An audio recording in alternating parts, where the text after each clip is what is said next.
Hi, it's Patrick Hutzel from Intensive Care at Home, where we provide tailor-made solutions for long-term ventilated adults and children with tracheostomies by improving their quality of life, and where we also provide tailor-made solutions to hospitals and intensive care units to save money and resources whilst providing quality care. In the last blog I shared, can you go home on CPAP or BiPAP ventilation? You can check out last week's blog by clicking on the link below this video. In this week's blog I want to share 5 ways to reduce the average length of stay in intensive care for long-term ventilated adults and children with tracheostomies. Long-term mechanical ventilation in intensive care with tracheostomy has a lot of components attached to it, and the subject matter tends to be very complex. Some of it are positive and some of it are negative. The positive side of it is that lives can be saved and that long-term ventilated adults and children with tracheostomies are able to live once their lives have been saved. However, to then stay in intensive care for long periods of time is not ideal, and long-term ventilated adults and children with tracheostomies and their families suffer unnecessarily by staying in intensive care for way longer than necessary.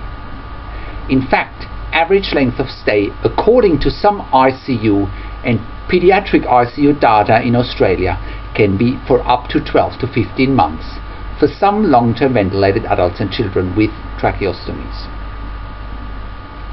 This is way too long and can be drastically reduced, and the average length of stay can be reduced to sometimes a few weeks or a couple of months with the right support structure and the right mindset.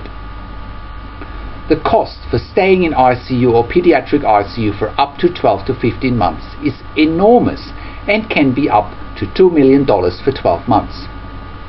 This has been documented and evidenced by the Australian Independent Hospital Pricing Authority.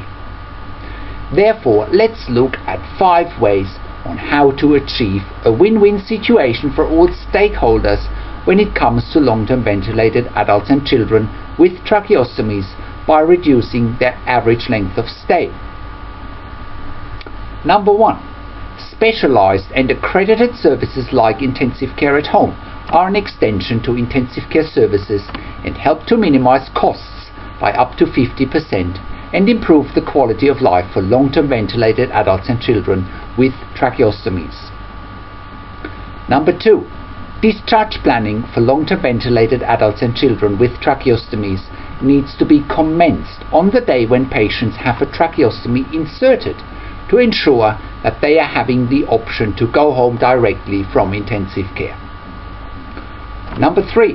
Hospitals, intensive care units, departments of health and private health funds need to be more accountable for savings in their budget and look at solutions like Intensive Care at Home to reduce their spending by up to 50%. DRGs AO6A and AO6B and DRGs for long-term ventilation with tracheostomies in ICU are DRGs AO6A and AO6B are the second highest ranking DRGs in terms of expenditure in Australia. Number 4. Intensive Care at Home is successfully copying a model of care from Germany that has been proven to work as an extension to intensive care units, and it's reducing the average length of stay and it's reducing cost to as low as 50% by delivering high quality services in a home care environment as a genuine alternative to a long-term stay in intensive care. Number 5. It also frees up much needed bed capacity in intensive care, and it enables ICUs and pediatric ICUs to admit people that are in real need of a critical care bed and are actually unwell. Again, everybody is winning. What are your thoughts? Do you think that 12 to 15 months average length of stay for some long-term ventilated adults and children in intensive care is acceptable? Leave your comments on the blog or below this video. For more information on how we can help your long-term ventilated adults and children with tracheostomies, you can contact me on 041 094 2230 or simply email patrick@intensivecareathome.com.au. That's Patrick, just with a K at the end.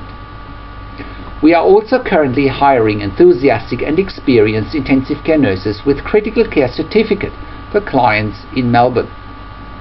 We would also like to hear from you if you have a minimum of 2 years pediatric ICU experience, as we have opportunities there as well. For more information, check out our career section at intensivecareathome.com.au career, or contact me again.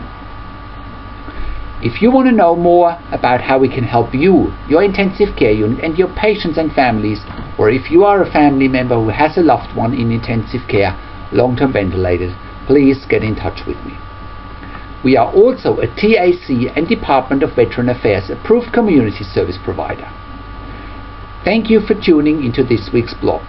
This is Patrick Hutzel from Intensive Care at Home, and I see you again next week in another update.